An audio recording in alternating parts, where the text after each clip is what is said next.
All right, guys, so this is Unity Audio Basics and Best Practices with me, Chris Apple. I'm going to start with a disclaimer. Though I am technically on the art team, I'm not an artist in the visual sense. This is about the extent of my graphic artist prowess. This took me a lot longer than I'd care to admit to get it working right, especially like the little lens flare thing. Yeah, that took a while. They called it a supernova in GIMP because I don't actually use Photoshop because that's too expensive. So, yes. So, age-old question. Your game needs some audio, or your project, or whatever. What do you do? Well, you can start by hiring a team of people who have trained their entire lives to produce music and sound effects, and who have been playing violins ever since they were adorable little stock photo children, to produce volumes of musical scores that are almost unintelligible and only playable by the finest conductors on the planet. Then you can hire a bunch more people who have trained their entire lives, all the while they're playing it, all the while observing the American Federation of Musicians' billing rates with union labor. And then you can play it into a hermetically sealed room, which has been designed from the ground up to allow no sound in from the outside and to positively focus all of the sound directly towards the listening position, such as this posh, lush studio, which is Hans Zimmer's actual studio. And then you can pay Kanye $1 million a day to produce it for you. Yeah. So, that's how you do it. If you have any questions, please, thank you. So, no, but yeah, so for real, what do you do if you're an indie dev on an indie dev budget and you need to make some audio? Well, you need to plan. Concepting is very important for audio before you ever jump into Unity, before you ever jump into Audacity or Ableton or Reason or whatever your poison is. You got to know what you want it to sound like. So, firstly, if you don't have someone to do this for you, you've just become that person. You might be on a team of a couple devs only, no dedicated artists, and you're going to have to start thinking like an artist because a sound guy or girl is more an artist than a developer. So you're going to have to start thinking aesthetics over functionality, and then hopefully they'll meet somewhere in the middle. Good sound does a couple of things for your game. It accents and augments it.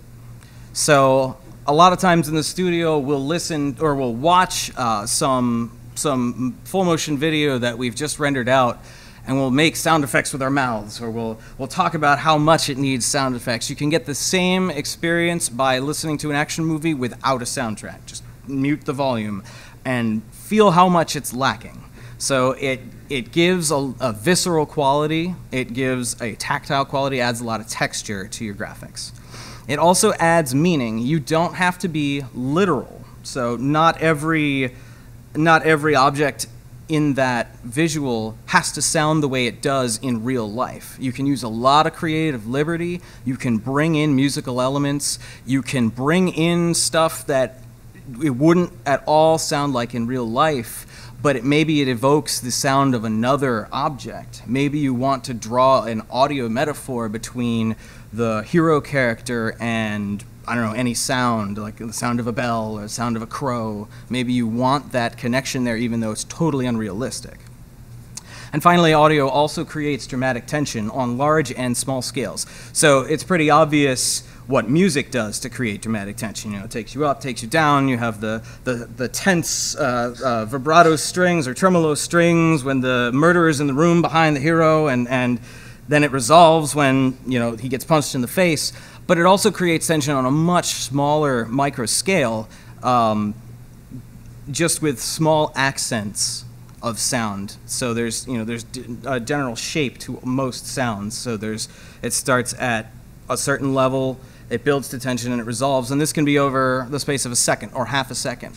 And all the sound effects should be designed to build tension where tension is needed in both grand and subtle ways. Good sound does not copy another popular work. So if you're making a Call of Duty clone, yes, you could clone what Call of Duty did with the sound, and if you really just want to make a clone, then you're probably fine. But if you're trying to make something that is at all original, you don't want to just simply copy what worked for another application, game, movie, whatever, because it's not going to translate 100% to you. You've got to put some original thought into it and say, hey, this is something that's never been done before. My game, my movie is brand new. What should the sound be like? And especially in games, you don't want the sound to be distracting either. You don't want to do what they call breaking the fourth wall, where it pulls you out of the immersive experience and you focus too much on that sound because it's weird or it's jarring or it doesn't fit or it's out of sync or any number of other reasons. So that's a lot of testing and planning, and I'll talk about testing a little bit later. Finally, identify reference material, meaning actually find movie clips, find gameplay videos on YouTube, identify the time codes where you hear sounds or songs that you like. The ear, when it's listening to audio, takes only about 30 seconds to completely lose objectivity. And they've actually done studies where after 30 seconds a minute, stuff starts to sound better because your ear starts to adjust to it.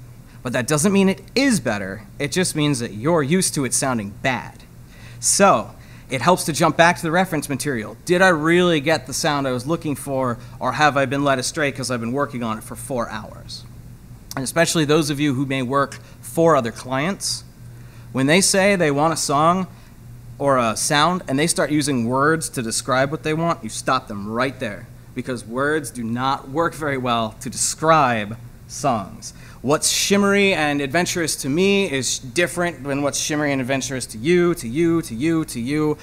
Ask them for concrete recordings. Say, send me the song that you want it to sound like, or send me a couple songs, general direction you want to go for.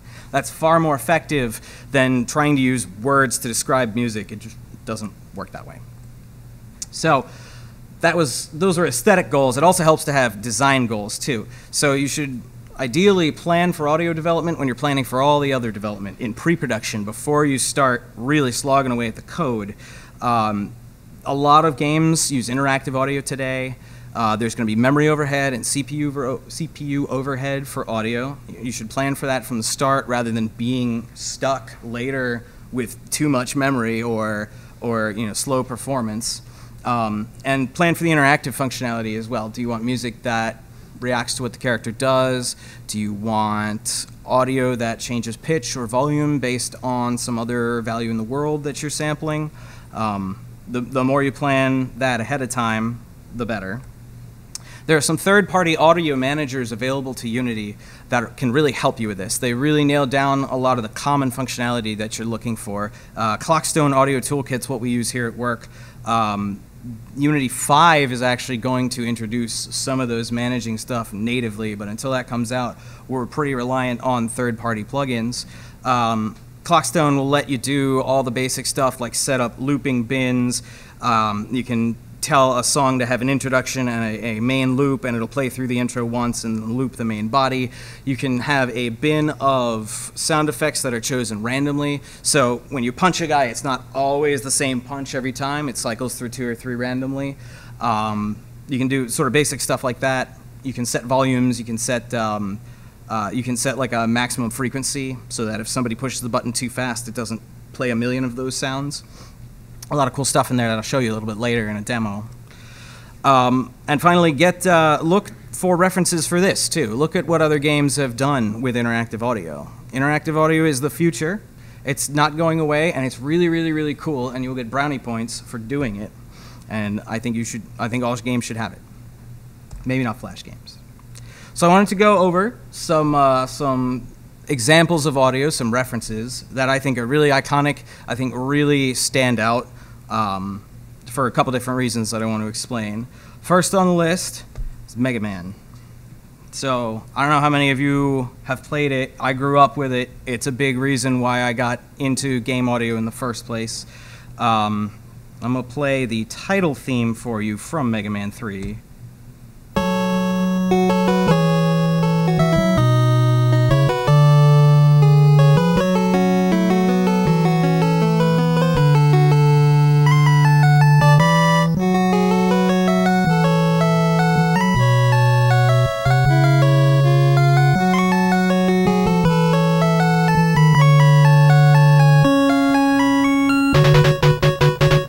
So it goes on like that.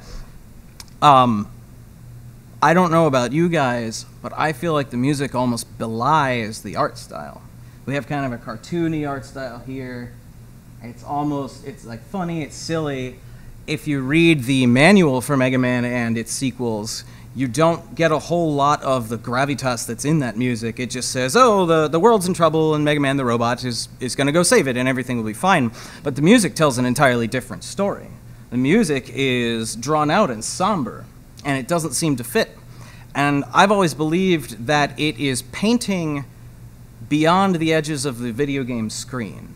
It's telling the story of the world that isn't immediately in front of the player. And if you think about it, like some of the lore of Mega Man, robots are proliferous in that society. They do pretty much everything for humans. Life must be pretty cheap in a society where robots can do any task imaginable. And I think that the music is frequently somber like that. I think it hints at a world where maybe even if Mega Man stops the supervillain, things are still pretty dire. I think this kind of thinking is a lot of where the Proto Men get their inspiration from. If you guys haven't heard of them, they're not a cover band, they're a tribute band to Mega Man. And they've retold the Mega Man story as Orwellian science fiction, a dystopian future where everyone is under the thumb of a dictator, everyone is depressed, everyone is terrified, the dictator has total control. Mega Man rises as a popular hero only to eventually be shunned by this very society he's trying to save because everyone is too afraid to elicit change. I think there's a lot of these themes in there that the music can help paint. You need not explicitly say it in your game if you're going for a story-based game, any project that's heavy on exposition. You can imply a lot of these themes without hitting people over the head with exposition. Always a bad idea, I think, because the music will paint that world. This is another one of my favorites. Anybody know this?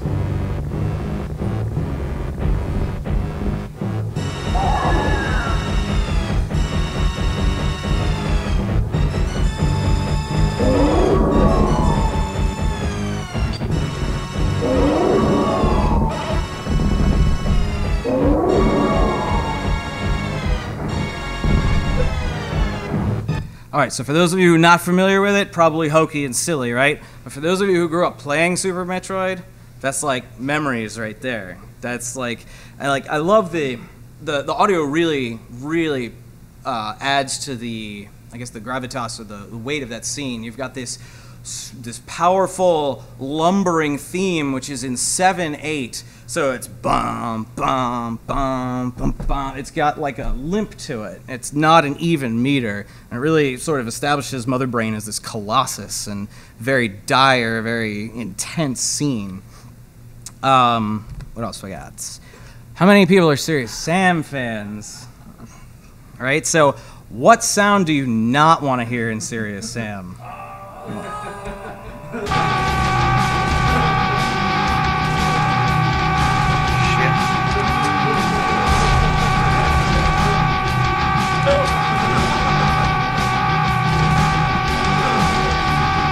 No. Fuck. Or how about Super Mario Galaxy? All of these buttons are in the chords of the background music.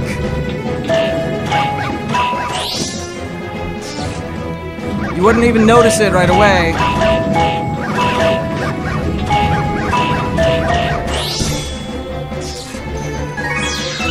In fact, all the sound effects are very musical. It's a very subtle way to paint a fun world that's, friendly to children and big kids like me, and really make it fanciful and, not quite so serious, sort of surprising. And finally, this is not a video game, but it's a fantastic example of creative sound design. This is Attack of the Clones. Seismic charges. Stand by.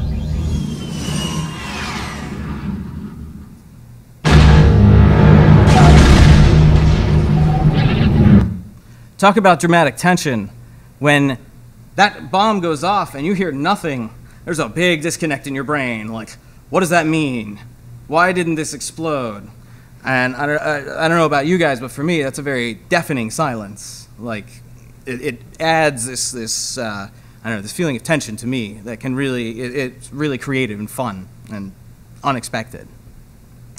What else? All right, so before we jump into Unity, you've got to organize your audio assets. Organization is key. This is a screenshot of the audio folder for Pele. Pele is one of the apps we released recently. It's got, yeah, it's 100-something files, tons of voiceover, tons of little sound effects, music loops, everything like that. You may not be able to see it. There is a folder structure which kind of keeps it more or less contained. But this stuff adds up quick, and honestly, this is a small project. If you compare it to like some of the larger AAA games that, 10, 20 hours of gameplay, this is a small amount of audio. So you want to make sure that you prepare carefully. The scope of your project is going to determine your folder structure and the way that you organize. So, different bins for sound effects, music, and voiceover. Subcategories for, if those are very large, you build subcategories for them. If you're going to regionalize, make sure you've got a folder structure for it, and make sure you've also got some logic in there that can easily switch. Make sure your naming conventions are good such that you don't have to hard code every sound file for every language. You just use the same names and specify a parent folder. Saves you some time and some frustration, definitely. Also, key to the preparing of audio is actually making the audio files. I'm not going to go too much into that because that's sort of outside the scope of this talk. There's lots of tutorials on YouTube you can look up on sound design, basic composition, lots of tutorials on any digital audio workstation you can imagine. But some quick ways to do it: you can pay a sound designer or a composer to make the audio for you. That way you can focus on dev-y kind of stuff. You can go to stock sound websites like Audio Micro or SoundSnap. They do charge money, but they have huge libraries, hundreds of thousands of files there. They are a lot cheaper than buying the audio libraries outright. A lot of them are 10 or 20 grand a pop. This way you can pay like $1 a song and just download what you need. If you do that, make sure you check your license. Most of the stock audio websites will allow you to distribute these sounds as part of a multimedia experience like a game, but some of them may not. Some of them may, for some reason, forbid you from doing that. So read the license on the website, make sure what you're doing is legal, because the last thing you want is to release something awesome and then get sued. There are also a bunch of free sound libraries on the internet. You can definitely look for those. They are mostly contributed by amateur and maybe professional sound designers. So the quality may be there, may not be. You might have to mess around with it in your DAW of choice a little bit before it sounds like really Hollywood good. And finally, you can look on the Unity Asset Store itself, because there probably are a lot of packages that have been cut up and loopable and already processed for your game. In fact, I know there are, because I know people who have made them.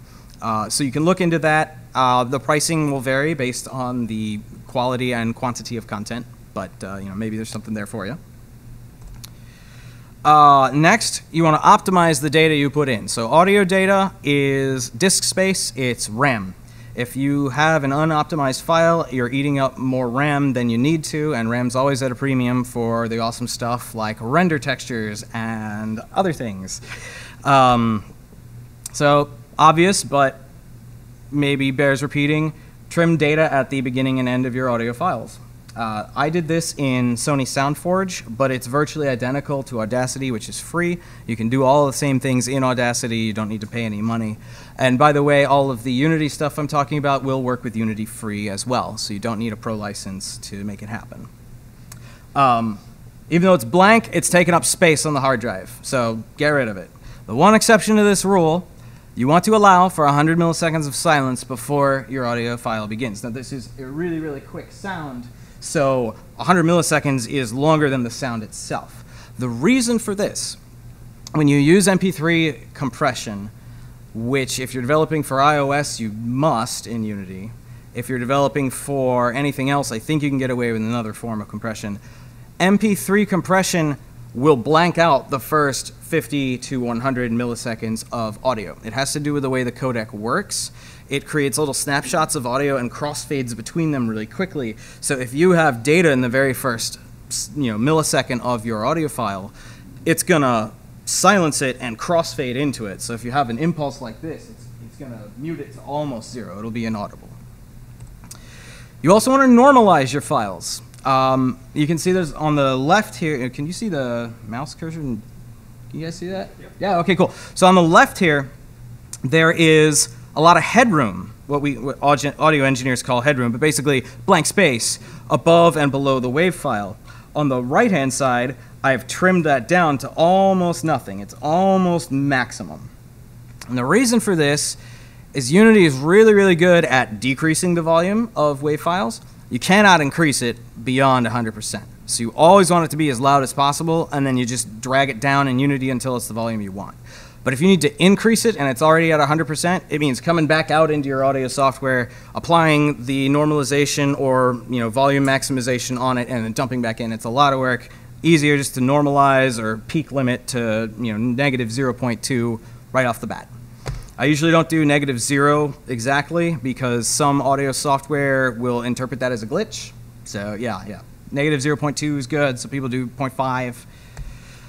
And big space saver, if you've got mono data, if you have a stereo channel where both channels are identical, you're wasting space because you have 2 copies of your data. So you can bake it down to a mono file. It'll save space on the disk, it'll save in memory. MP3s support mono, OGG does not. So if you are using OGG compression in your project, even if you give it a mono source file, it'll bake it out to a stereo OGG.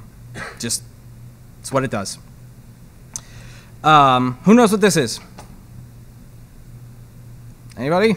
Bob? Dusty? Well, just a level meter, right? Yeah. It's just a level meter, a VU meter. It's old. We have digital representations of this today. This tells you how loud your game is. You don't want to go above 0 because that means you're pushing more power, more energy than the speaker system can support. You get glitches and you get awful sounds, and it's bad. So this would be really great to have in Unity, right? To know how loud your game is. Too bad Unity doesn't have one. So yes, there is no out-of-the-box or even asset store solution that I know of for this. I think Fabric might actually have one of these. I went ahead and wrote my own. It's a very inefficient and expensive way of gathering all of the audio sources, summing their data together, and outputting it to this little script. If you guys want a copy of this, I'm happy to give it to you. Use it for testing, but don't put it in at runtime because it's just going to add up all this data for nothing. Okay, so some technical things. Unity Audio is a really basic stripped-down implementation of Fmod. Fmod is it's a commercial product that can do interactive audio. It's considered audio middleware. A lot of games will use Fmod in place of their own audio engine because it's prepackaged. You buy a license once, you're good to go, and it has a lot of features built in. Unity's is very stripped down. It doesn't have a lot of the interactive features built into it. But because it does come from Fmod, it does have the limitations of Fmod. One of those limitations is 32 simultaneous audio sources, and that's it. It's going to ignore extra audio sources until some of the audio sources stop playing. So that's a lot, but if for some reason you do have something planned where you need a bunch, be aware of this limitation. Fmod has a peak limiter that will kick in. So remember when I said you go over 0 and you start getting distortion and awful sounds and it's terrible? Fmod has built-in protection for this. It's called a peak limiter. When it gets right below 0 decibels, it will drag down on the audio just to keep it just low enough to where it won't go over. So it has this really cool effect of sounding transparent. You can crank the audio really, really high and it's not going to sound distorted. What it's good for is occasional quick impulses, like a gunshot. It's very tall, but it's very quick. You don't want to squish that down because you'll lose the percussive blast of the gunshot. You don't want to make it quieter. So it's okay to go over 0, let the peak limiter do its thing. It'll sound the way it's supposed to. but that's CPU intensive. You don't want to continually hit this limiter because you're going to take a performance hit. Also, the way that the human ear works, the more limiting you apply, the thinner your sound gets. You need a lot more bass energy than you need treble energy. And so when you apply that limiting, it's going to get bass thin really, really fast. So if you don't know how loud your game is and you have everything cranked way too loud, you're losing control over that audio that you spent all that time, coloring and getting it just right, getting it to sound just right. You're losing that quality. So definitely find a VU meter you can use. I'm pretty sure Fabric has one. Fabric's another audio middleware you can get on the asset store. I think it's like $60. Or I'll give you the one that I wrote for free. All right, what else? So yes. So, can we actually start using Unity now? You must be asking yourself. The answer is yes, we can.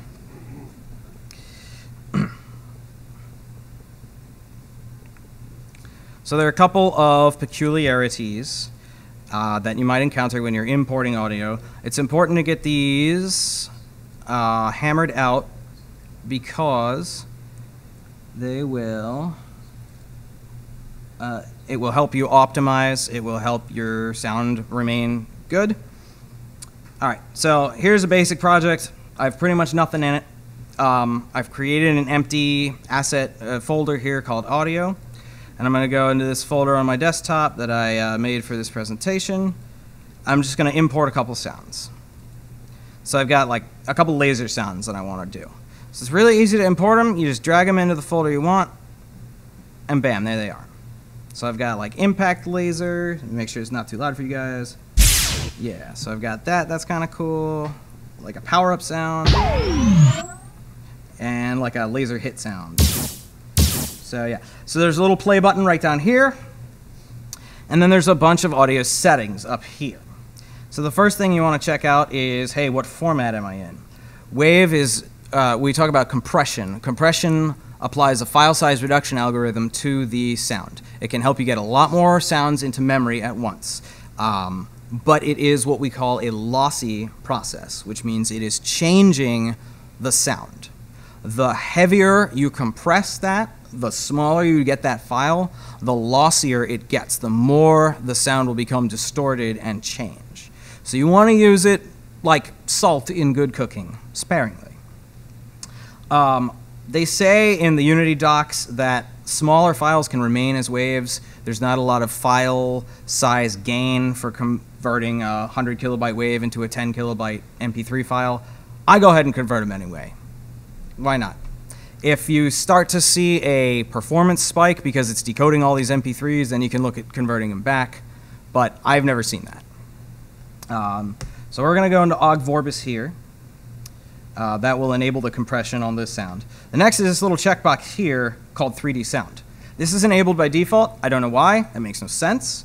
But it is designed so that if you have a point in space, it can emit a sound, and as that point moves, or as you move in relation to that point, it will change the sound. It'll pan it left or right. It'll get louder or quieter. It has a Doppler effect, so if you move it really fast, it'll go zoom past the listener in the scene. Very rarely, if you're not going to put it in the scene, it doesn't need to be 3D audio, and in fact, if you leave it as 3D sound, it's going to fold it down to mono, which means any stereo data in there is going to be collapsed. So if you have this great sound with this wide ambience and you leave it as 3D sound, it's going to be mono. It's going to be shrunk down. So you want to turn that off unless you need it. Load type here, you can, usually compressed in memory is fine. If you're loading a ton of audio, you can try streaming from the disk, see if that's too much of a performance hit. And here's your compression slider. This lets you set the bit rate and thus the reduction of audio quality. I found that 156 is good for music, 96 is good for most sound effects. If you have a sound effect with a lot of detail that's getting lost at 96, you can bump it up a little bit. And again, yeah, I would not go any lower than 96. It really starts to degrade the sound. So, another fun factoid and quirk about Unity, you cannot mass edit these things. So if you have imported 100 sound effects, you are going through each one at a time and changing these individually. I really hope they fix that in Unity 5, but be aware of that. So if there's any processing you can do in a batch mode outside of Unity, it behooves you to do that so you don't have... Oh, yeah? Okay, that's... Nice, okay, that's awesome. I need to learn that. Oh, you want help with that? Yeah, that would be good. All right, so that's really basic stuff. Importing. What else do we got? But to your point, no, not by default. It's ridiculous. Right, it's absolutely ridiculous. So iOS supports something called hardware decoding. There is one sound at a time that can be decoded by a chip in the phone or tablet or whatever it is. It frees up the main processor and the main processing thread to do a little bit more other stuff. There's a check mark in Unity. It's grayed out right now because we're not in the iOS build platform. But you can turn on hardware decoding if you want that sound to be decoded by the chip on the phone. I usually pick the background music because it's always present and that you get the most gain by having that decoded in hardware. Okay. So I talked about this a little bit already, but Unity supports volume panning and Doppler for 3D sounds. It does you no good to put a stereo sound effect as a 3D sound. It's going to fold it down to mono anyway. Save the space, give it a mono sound file. I've got a demo for this too. You guys are about to see my sweet art skills at it again. So remember that disclaimer, I'm not an artist, right? Not a visual artist anyway. So this is this sweet rocket that I made in Unity. It's got some fire on it. It's got some smoke. It's like really high poly. Some smooth groups on there, I think. I don't know, I'm just saying words I recognize now. All right, so, and I've got a sound asset. I've got a loop that I want this to play. So I'm going to drag in my loop here. It's called fire, like a little rocket sound. And yeah, I'm gonna leave it as a 3D sound because I actually want to have this reproduced in space. I'm gonna go over here to my hierarchy. This is the rocket I'm looking at. I'm gonna go onto the capsule and add an audio source component. You can drag and drop your audio clip onto this component. Now the fire sound is locked to that. It's going to play that in that point in space. I'm going to check a couple things. You want to make sure play on awake is turned on or else it won't play. And I want this to loop because otherwise it'll play once and stop and then it won't be a very impressive rocket at all. So you can hear already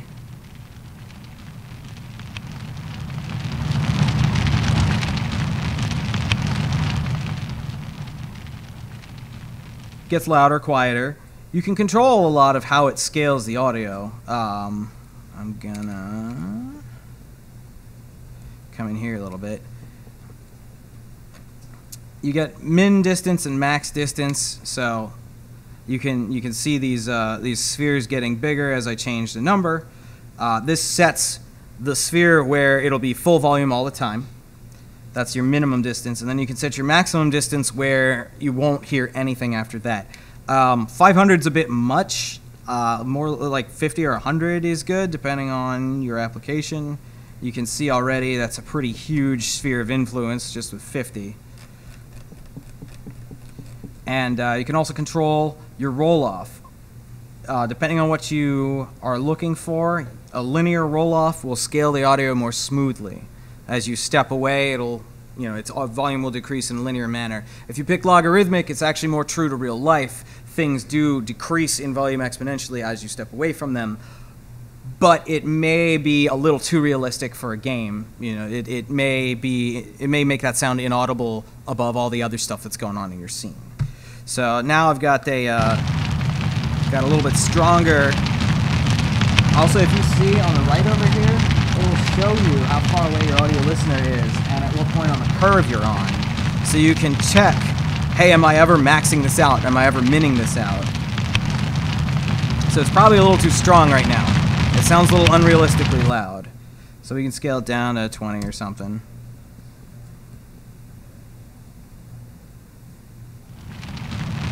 That's probably better. So, another thing I was telling you about, it has Doppler scaling, which changes the pitch as the rocket is moving, or as the sound is moving. So I've got a, I'll just put a constant force on here, on this rocket, send it flying, and it should whiz past our listener and get that like stereotypical boom Doppler sound effect. There's a Doppler slider here.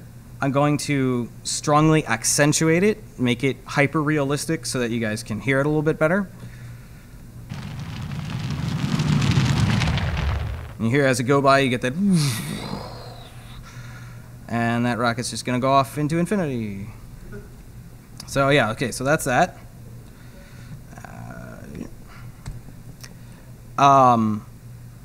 Another thing, okay, so we have that loop. It's really important that you get good loops. If you get a bad loop, you can hear that loop point, and you get that distracting audio, where the player's like, why does that sound so weird and rhythmic? I actually have a demo for that too. All right, so this is the sound of a football crowd cheering. It's a stock sound that I grabbed. I think I used it in Pele. You can see, just by looking at the wave file, there's a lot of different pieces in it. There's parts where they're quiet. There's parts where they're really loud. The goal, if you want to create constant crowd energy, maybe you can scale its volume dynamically to respond to like how well you're doing in the game. You need a good section of loop that is completely undetectable at that loop point.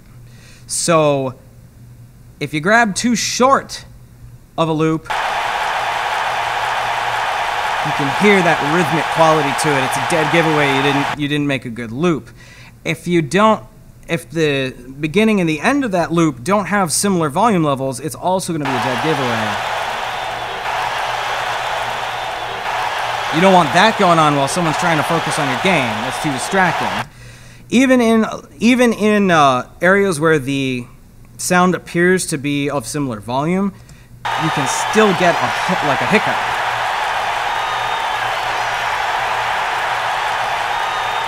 Hear how there's a woman at the beginning of the loop?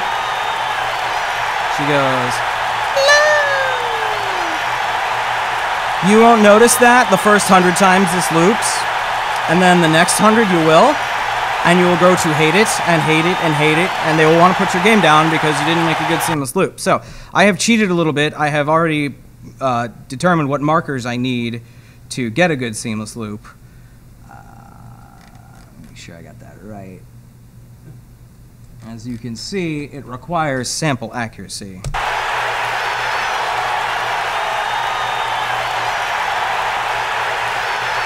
Can't hear the loop point. It might take you 20 tries to get this right, but it's worth it because this is going to be playing in your game for potentially hours. So it's worth it to take those 20 tries to get it right. Longer sections of audio are usually better than shorter because there's less chance for a rhythmic loop. You're going to have to balance that with what footprint you want. You know, you don't want like 600 megs of crowd loop because that's a little unrealistic. But yeah, these guys are important. Also, if you have music, you want to cut it up into an intro section, a main section, where you've got, you know, the intro plays through once and then it loops the main body. Very classic video game, you know, lots of games do this. You want to make sure you come into an audio editor like this, select the introduction, and move it into a separate file so that Audio Toolkit can have different clips to loop through. That way it'll know where the breakpoints are.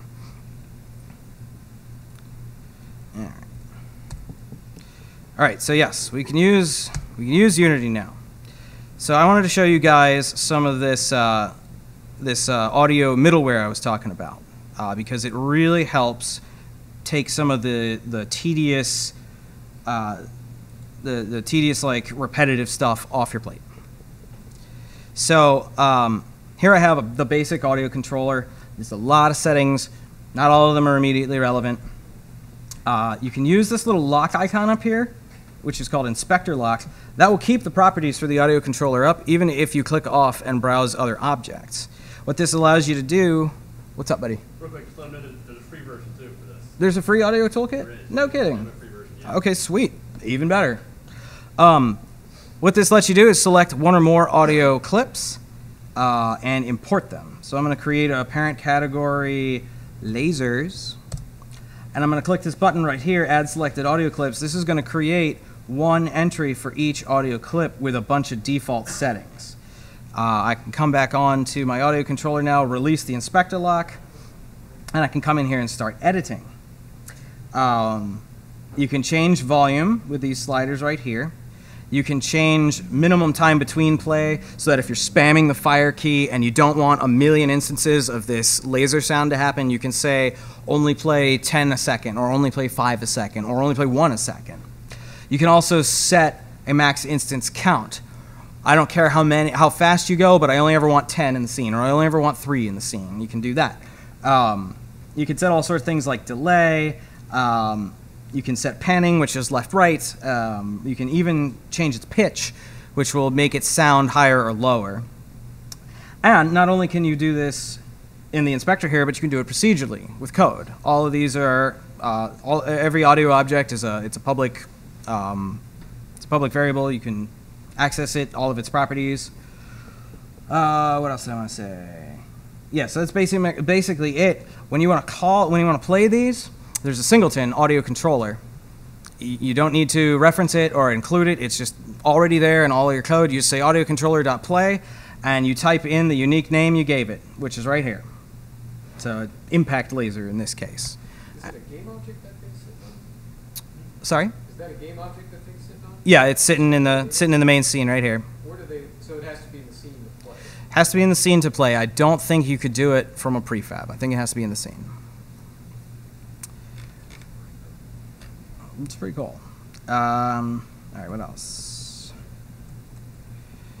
So you can do all sorts of stuff with that. You can put those audio controller play calls into on collide enters, on trigger enters. You can put it into key presses. You can put it into anywhere you can write code. Any event you want, you can put these audio controller.play calls, and you can bind these sounds to those events. But you might want some more granular control as well. There's a couple ways to do that. So say you've got a complicated animation, you need to put sound to it. Well, you're not really sure if the animators are going to change the timing later. They will. You're not really sure if Unity is going to, maybe it's a minute long. Is Unity going to lose sync? You're not really sure. Depending on how much of a CPU hit it takes during that animation, it might lose sync with the audio a little bit. So there's a way to get more granular control by binding sound events to animation keyframes. I'm going to take us into a project the studio worked on recently. I was talking about it earlier, Pele, the King of Football. I'm going to show you some of the animations that we have on the main player and how I bound sound events to them so that they were resilient to timing changes and CPU lag. This is kind of a big project, so it does take a minute to load up.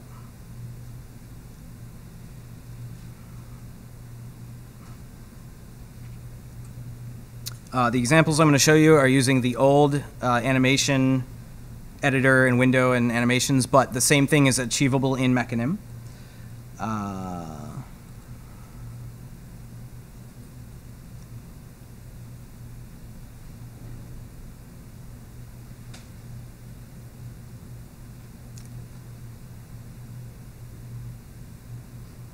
Yeah, this computer is designed more for audio than graphics, so it does choke just a little bit. But all right. So here's our player guy. I don't know why there aren't any lights in the scene, but we can select him and he'll get wireframed. That'll be fine. So I'm going to scrub through these animations so you guys can see. This is the animation. He's just kicked the ball, and now he's landing at kind of a run. And so I don't know if you guys can see up here, there are 3 keyframe events that I've put in. As we scrub through, that first keyframe corresponds to where his foot first touches the ground. That's a footstep. Here's footstep number 2, and here's footstep number 3. Now, it doesn't matter if the animators play this at 10,000% speed or at 1% speed. The footstep timing will always be correct because it is not all baked into one sound file. They're fired off as animation events at these keyframes. There's a little script that I put on here. It's super, super simple. All it is a wrapper for the audio controller play call, and that'll let you basically specify one string that it'll pass into the play call for each one of these guys. Come on, mono develop. All right, so I'm gonna zoom in a little bit. There we go. I'll also be, whoops. All right, it'll also be like this. So there's a lot of stuff in here. Depending on what gear the player is wearing, it'll change the sound that it plays. But the meat of it is right here, this play sound function. All it does is let you pass a string in, and it calls this audio controller.play. And that's what all of these little guys up here do. That's it. What else? All right, so there's also a lot of procedural things you can do with audio. I was gonna make a demo for you where you had a little dude, and he would like kind of moan like the aliens from Toy Story when you dragged him around, because you can change the pitch of a sound based on any value you give it. So I was gonna compute velocity on the dude's body and have it change the pitch of his moan, so he would get whoa, whoa, whoa. Very easy to do. Volume, pitch, and panning can all be controlled procedurally. Sorry I didn't have time to do that for you. You can also use Audio Controller to randomly play one of any number of files in a sound effects bin. You can have it randomly change the volume every time you play a file. You can have it randomly change the pitch every time you play a file, which is cool. If you want 3 different punching sounds and don't have them, you can slightly change the pitch on them. Do it too much and it'll sound funky and they'll know what you did. But if you do like maybe half a semitone, it'll give just a bit of diversity, which is cool. Dynamic music. Dynamic music is the future. So this is my favorite part. I'm musician first. So you can use Unity to control sections of loops or layers of sections of loops. You can use it to completely make the music experience interactive. So I do have a little demo here of that. I wanted to create a demo where the music was sort of at a holding point, sort of a low energy holding point. And then when you picked up a power-up, suddenly all hell would break loose, and it was a lot more exciting. And let me load up the scene. Here we go. So totally awesome graphics. I spent days on these, really high poly. There should be a music track that goes, yeah, okay, cool. So, this is a 1-bar loop that's being repeated over and over again. Really small file size. And because modern music is so loop-based anyway, you don't really notice it's repetitive till you're 8 or 12 or 16 bars in. You could use some of the randomness functions to easily add a couple salts on top of this to make it slightly less predictable, but I didn't have time for that. So yeah, I wrote this really simple thing. This dude will move along. Oh yeah, it makes a sound when you jump. So laser jump, yeah, that was what I had at the time. I never programmed ground detection, so you can just sort of jump infinitely. Okay, there we go. And so I wanted to make it so that when you got this power up, I couldn't figure out how to make the cube red, so I had to put some red particle effects on it. I wanted to make it when you got this power up, the music would change. It would get a lot more intense. You'd get a transition sound, but it would keep the beat, because it would be really weird if you didn't keep the beat. So,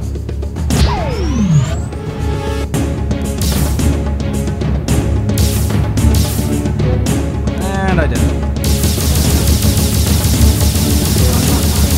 Oh, I missed it now. But you get the idea. Ah! I think I was moving so fast it didn't register the collision. Anyway, and there's no event in the scene that can transition it back, but I do have a little debug transition in here that'll put the music back.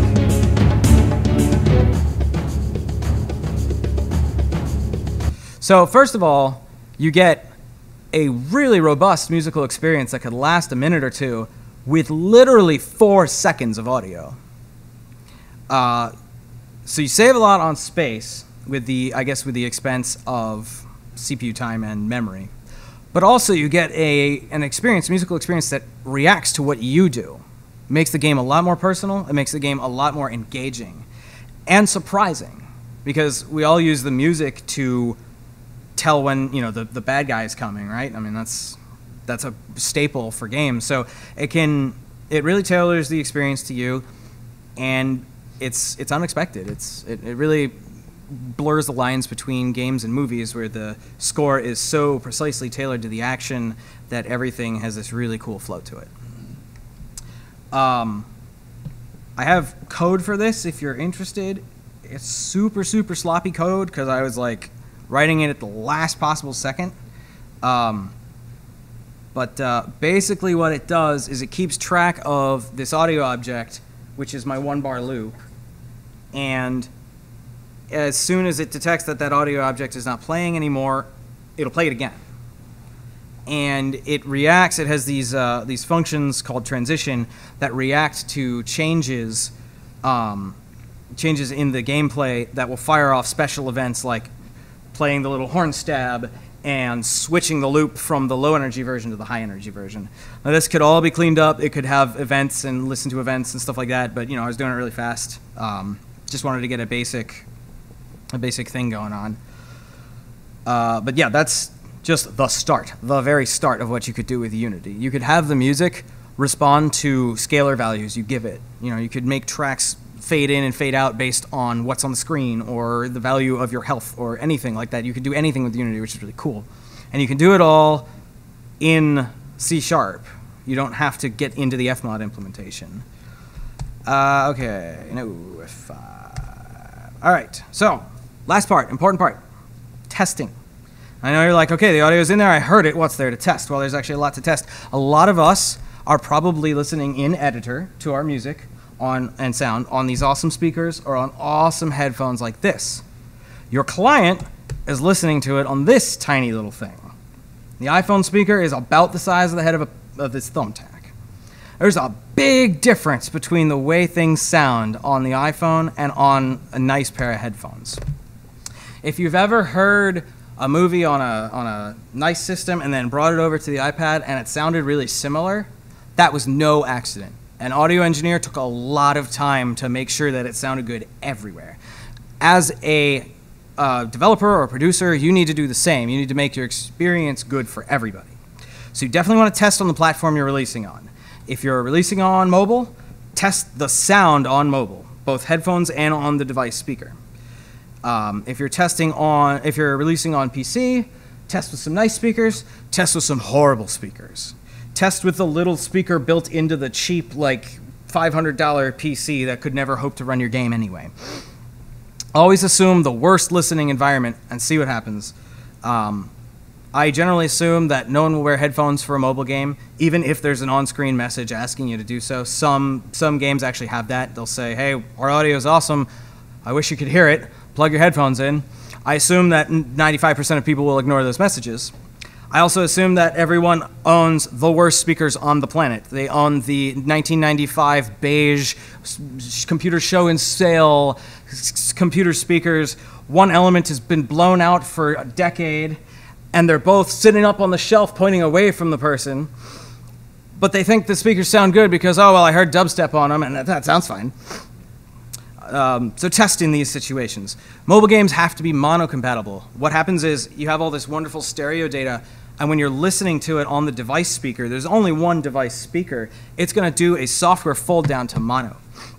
So if you have what they call phasing issues in your sound, if you've got two waveforms that are total opposites, You would never know in stereo, but in mono, they'll cancel each other out. You'll have drastically different volumes. You'll have balance changes. You'll have instruments that sound like they're flanging, like they have weird special effects on them. It's not because the phone is messing up. It's because you've got a mono incompatibility in there. You've got to test it. Test it in Audacity. Do a mono fold down. Average the two channels and listen to it. See if anything weird is there. You're going to detect it a lot better on your high-quality stuff than you are on your phone. And finally, I like to use this device called an Apogee Jam. It's a 1/4-inch audio input on one end, iPad on the other. It lets you go directly into an iPad, use it as a reference speaker. So I can sit in my DAW in Ableton or Reactor or whatever you want to use, and it'll output to the iPad. It'll sound just like it's going to sound in the game, but I don't have to bake it, throw it in the game, build it out, and test it. So it's a much quicker feedback. This is $70. The 30-pin to lightning adapter is like another $20. You can get even nicer ones that do stereo, $150. So, interview. Good sound will add meaning to your experience. It will accent what's already there. It will draw attention to stuff that you want highlighted, and it will sort of fill in the gaps. It can add a lot of texture, a lot of visceral qualities to it. You got to be creative. Maybe you're stuck with this audio gig and you didn't really want it. Maybe there's 3 people on your team and you drew the short straw, but that doesn't matter anymore. You got to go at it like an artist. You got to go at it like someone who really wants to. You stand to make all the difference, taking that extra time and doing something really creative and fun. That's one more way you can make your game stand out from the rest, which is definitely what you want if marketability is at all your thing. Planning and organizing, I think I've beaten that horse to death. I think you guys get it. And testing. Test the snot out of it. Because the last thing you want is it goes live on the iTunes store and, oh man, there was an audio bug that cuts the audio out after 20 minutes and we never caught it because we never tested it. That almost happened to me. Okay, for real, I'm done this time. Thank you for listening. Any questions? I'll take them now. Thank you. Sir. What kind of files do you use to save most of your audio files? So I am really picky about loss. So I will pick the highest quality lossless files available. Usually that's WAV at 9624, which is the maximum that my hardware supports. Yes. So you gave an example of syncing up like footstep sounds to an animation using events coming from the timeline. Mm-hmm.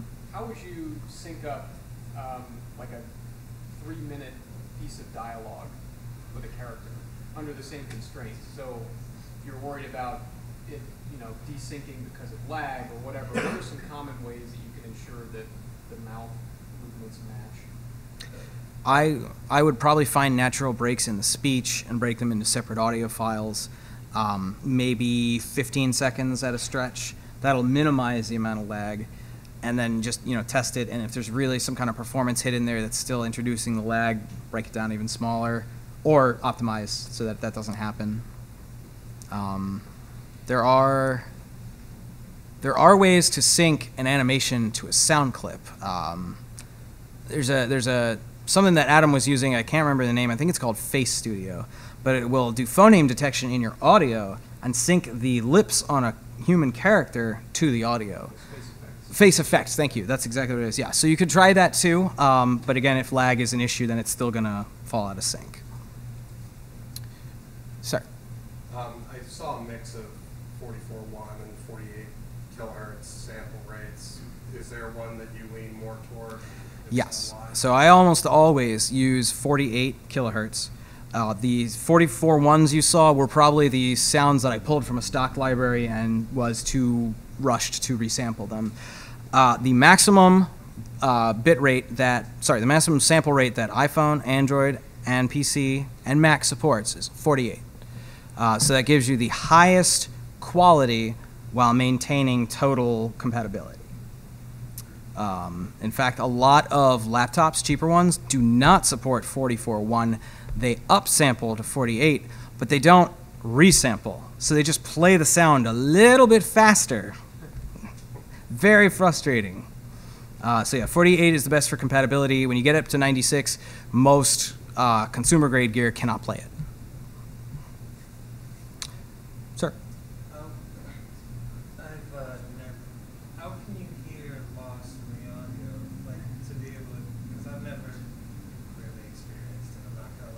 downloaded like the 9-inch Nail CD and was like, oh, they've got lost this and this, but I couldn't tell the difference. So there's a couple ways to hear it.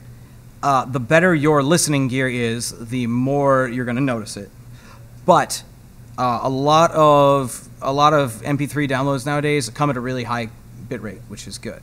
What you'll start to notice as you crank that bit rate down, the highs, what we call the highs, the high-end energy, the sibilants and the cymbals and like really high notes will get lost first. So you'll start to get a muffling effect like this.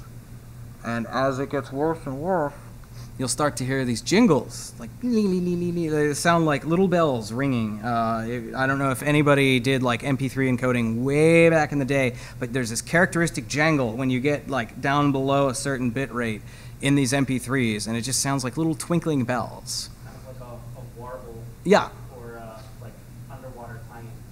Yeah, it's really weird. So you start to hear these strange artifacts. It's a side effect of the way the MP3 codec works, which is by taking those little audio snapshots and like sort of crossfading through them. Yeah. Sorry. The VU thing, that measures decibels, right? The VU, it depends on the meter. That one that was pictured was measuring. Where's my VU? So, the funny thing about decibels, when you say the word decibels, you're actually referring to 3 distinct units of measure. This probably is measuring decibels, but it's measuring input signal. The old analog ones measured input signal. So you could peak here, and the tape you were recording into would do some dynamic range compression. So to an extent, it would squash down those peaks. You just wanted to keep an eye on it, because if you peak too much, it starts to distort.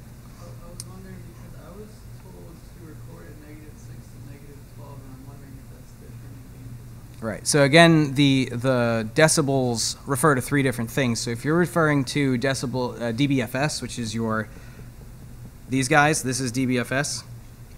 Full system is 0. In Unity, there's no reason to record at -6, because you can go in and drag the volume down to where you need it. In fact, there's really not any reason to ever do that, because as you increase that headroom, you decrease the amount of value, you decrease the available bit rate. The available bits to describe that. So you're actually losing accuracy the quieter you get, because there's only so many steps in that tiny little window that you can use to describe the volume, the amplitude. So I always max it out, because you take advantage of all your available bit depth is what they call it.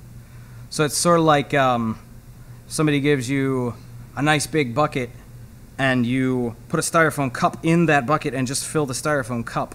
All that space there that you could have been using is wasted. Any other questions? Inquiries about my rock star lifestyle. It's very cool.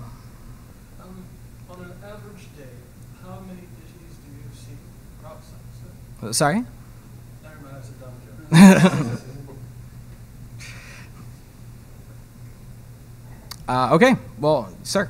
Just one thing, when you were talking about breaking the fourth wall and taking it out of the moment, I don't know what your opinion is, but every time I hear the Wilhelm scream, Yeah, can't stand it. Can't stand it. There's all right. Okay, this is cool. There's 2 screams. I don't know if you guys know about these screams. Isn't there like 9 of them or something? There's a whole. There are stock libraries, but there are 2 that are really, really overused. The Wilhelm scream is definitely the most well known. I think I know the other one you're referring to. Wilhelm! Yeah, I'll just fill my pipe.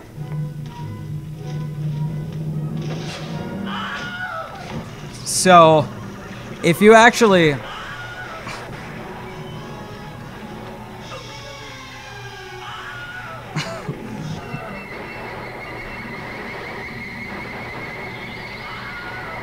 So you get the idea. Most movie directors include this on purpose because they still think it's funny. It's like if dead baby jokes never went away. It's like that.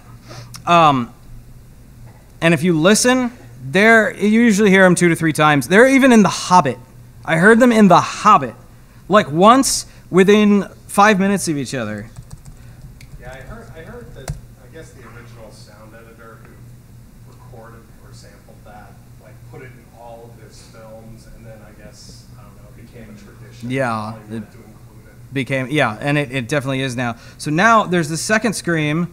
Howie scream. Yes. Yeah, That's everywhere also. Yes, it is. It's the Academy in StarCraft. When you die in Dark Forces, you hear that. The History Channel did this like 6-part, humans are so wonderful, here's our entire life story thing. Jesus went up on the cross and they played the Howie Scream. And I was like, guys!